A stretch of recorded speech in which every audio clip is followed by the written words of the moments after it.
Muy bien chicos, ¿cómo están? En esta ocasión vamos a resolver límites por factorización, ¿sale?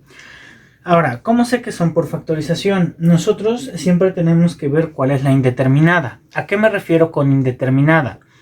Recordemos que cuando una función es indeterminada es porque en la parte del denominador hay un cero. Siempre va a ser algo sobre cero y entonces es una función indeterminada, o sea, no existe. ¿Cómo me voy a dar cuenta? Siempre me voy a dar cuenta que en esta parte, cuando yo tengo una fracción, o sea, tengo un numerador y un denominador, y el denominador me va a dar 0, entonces es una indeterminada. Por ejemplo, me dice que el límite de x cuando tiende a 2 de esta función, me dice que yo tengo que sustituir el 2 en todas las x, pero como yo quiero evitar que me dé un 0, entonces solamente lo voy a hacer aquí abajo.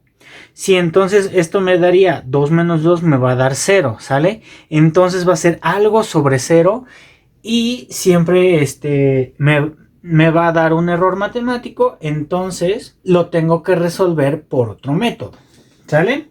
Ahora, recordemos que siempre hay que reemplazar. Si da algo sobre 0, entonces me tocaría factorizar. Por ejemplo, si yo aquí si yo aquí sustituyo, ya vimos que va a ser algo sobre 0, entonces tenemos que factorizar. ¿Cómo factorizamos? Nosotros ya encontramos la indeterminada, que la indeterminada es esta. Entonces, esta es la que nosotros tenemos que eliminar. Ahora, nosotros siempre tenemos que buscar los factores en común. En este caso, podemos encontrar el factor en común, la diferencia de cuadrados o los trinomios de la forma x cuadrada más bx más c o de la forma ax cuadrada más bx más c, ¿sale? Son los tipos de factorización que siempre vamos a estar viendo. Ahora, hay que saber identificarlos. Por ejemplo, si ya sé que esta es la indeterminada, la parte de arriba va a ser la que tengo que factorizar. ¿Cómo lo factorizo? Si nosotros recordamos, esta es una diferencia de cuadrados. Y en una diferencia de cuadrados, ¿qué es lo que yo debo de hacer? Yo tengo que abrir dos paréntesis. Son dos paréntesis, le saco raíz al primero.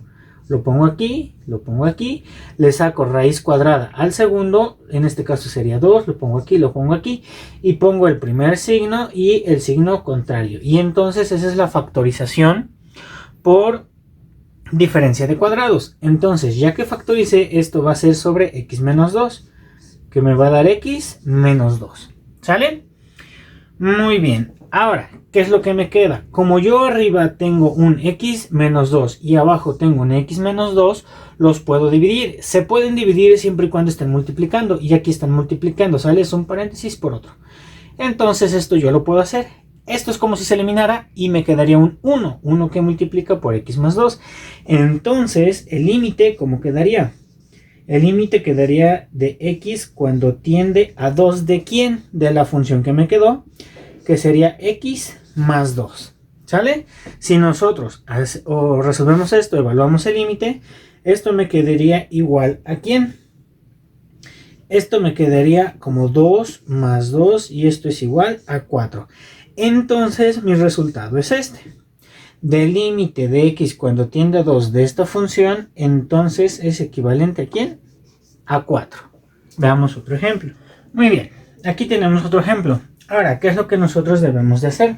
Nosotros recordamos que siempre que tengamos un límite lo tenemos que evaluar. O sea, x cuando tiende a 2, este 2 lo voy a sustituir en todas las x. Pero, en este caso, para ahorrarme ese paso, yo puedo ver la indeterminada. ¿Cuál es la indeterminada? La que está aquí abajo, que es x menos 2. Si yo sustituyo 2 en esto, me quedaría 2 menos 2, eso me quedaría como 0. Y algo sobre 0, entonces es una indeterminada. Entonces ya sé que tengo que factorizar, ¿sale? Ahora, ¿cómo me tocaría factorizar? ¿O cómo lo haría yo? En el ejercicio pasado era una diferencia de cuadrados, pero aquí no se puede. ¿Por qué? Porque este si es un cuadrado le puedo sacar raíz cuadrada perfecta, pero a este no. Entonces, ¿qué es lo que debo de hacer? Si nosotros recordamos taller de básicas, me dice que esto es un factor en común, ¿sale? Entonces yo aquí tengo que sacar factor común. En este caso, ¿cuál es factor común? Si aquí en este caso yo no tengo un número y aquí sí, entonces los números no son el factor en común. Si aquí yo tengo una literal que es la x y aquí tengo otra literal que también es la x, entonces el factor en común es la x, ¿sale? Ahora, ¿cómo me quedaría el factor en común? Ya vimos que va a ser la x. ¿Cuál usamos? ¿La x cuadrada o la x a la 1? Siempre vamos a utilizar el de menor valor. En este caso va a ser x a la 1. Yo voy a poner x a la 1, abro un paréntesis. ¿Y qué es lo que yo debo de hacer? Debo de poner este término entre x. O sea, x cuadrada entre x. Eso me quedaría como x menos 2x entre x. Eso me quedaría como 2. Y entonces así es como factorizamos por el factor común. Y me quedaría poner aquí el denominador que es x menos 2. Recordemos que si este está multiplicando, o sea, este multiplica por estos dos, entonces sí lo puedo dividir o lo puedo eliminar como vulgarmente decimos. Por ejemplo, si yo aquí tengo x menos 2 y aquí x menos 2, entonces eso me quedaría como 1 y entonces esto es igual a x.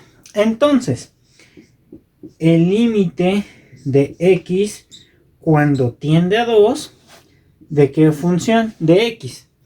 Entonces, esto vendría siendo igual a ¿quién? A 2. Entonces, mi resultado sería 2. El límite de x cuando tiende a 2 de la función equivale a 2.